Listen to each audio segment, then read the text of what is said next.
Hi students, welcome to another video of Smartly Learn.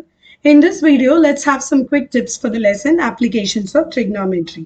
So the first thing that we will be doing in this lesson is going to be the mark of applications of angles of elevation and angle of depression. So let's see how that gets done.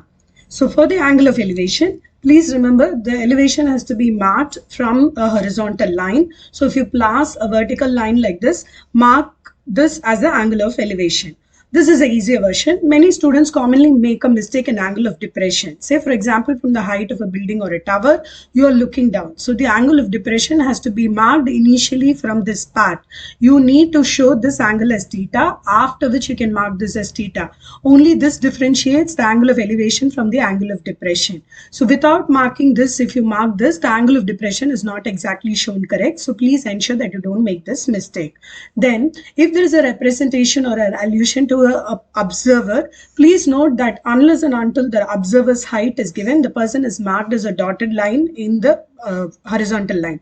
Sorry, a dotted point in the horizontal line. So if the person is referred, a person is looking at the top of a tower or a building with an angle of 60 degrees, please mark that person as a dot. Unless and until a person for, say a statement, a person standing 4 meters tall is looking at the top of an elevation or a building with an angle of elevation of say 60 degrees. Unless and that is marked, you are going to mark the person with a dotted line.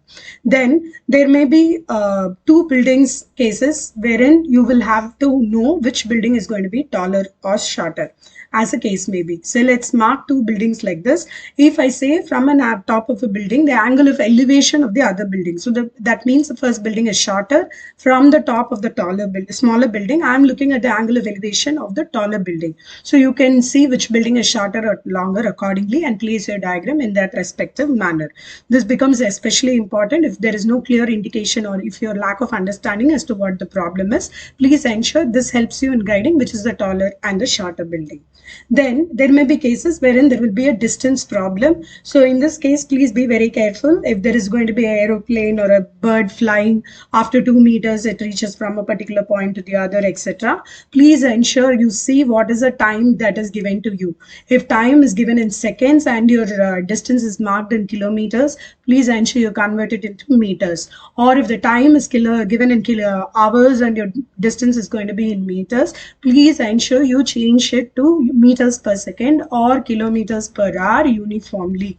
So this will require a little bit of cross-checking where you see all the units are in appropriate places before you start to do your calculation. Then the next type of sum is going to be wherein there's a lighthouse, one ship stands behind the other, etc. So let's mark a lighthouse like this. There may be two ships actually, one behind the other. So accordingly, we're going to draw a line like this, a slanting sleeping line, and from here I mark two ships, ship 1 and say ship 2. There will be two angles given to you. So now comes the question as to place which angles to be placed where. So please remember, let's assume the angles given to you are 30 and 45 degrees.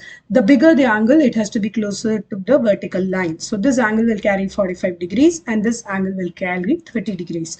Treat it in this common sense manner. See, if you look at a building from a very close point to the building, to look at the top of the building, you will tilt your head very high, right? Which means the angle of elevation is quite high.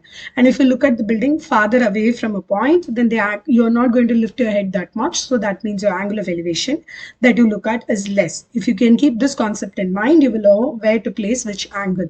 Also, in many cases, they will be giving this ship or a lighthouse problem or whatever the case may be with maybe an angle of depression. So it makes your life even easier. Remember, you're supposed to make a dotted line to make the angle of depression. So obviously the smaller angle has to be this, so which is 30 degree, the bigger angle will be this, which is automatically 45 degrees. So whichever technique works for you, ensure that the bigger angle stands closer to your vertical line and the smaller angle stands behind you.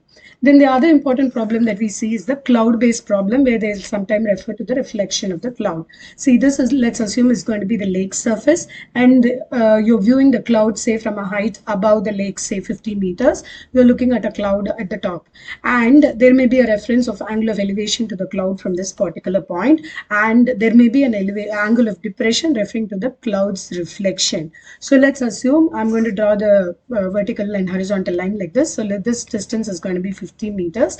This height will be, let's say, h.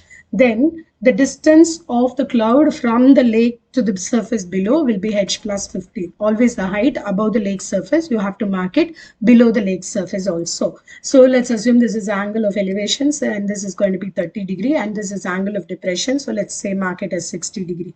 So all this has to be marked, and most importantly, in any diagram that you draw, you need to mark all the vertices. So let's say this is A, B, C, D, E, and F. I've just marked it in alphabetical order in clockwise direction, whichever works for you, whatever letters you use. Similarly, I'm going to refer EC, the distance EC as X, so obviously BF also has to be marked X. So all the letters or the variables that you're going to use has also to be clearly marked in the diagram along with the references to the vertex point. Also, many students directly start writing. Say for example, in this sum, they directly start saying tan 30 is equal to H divided by X.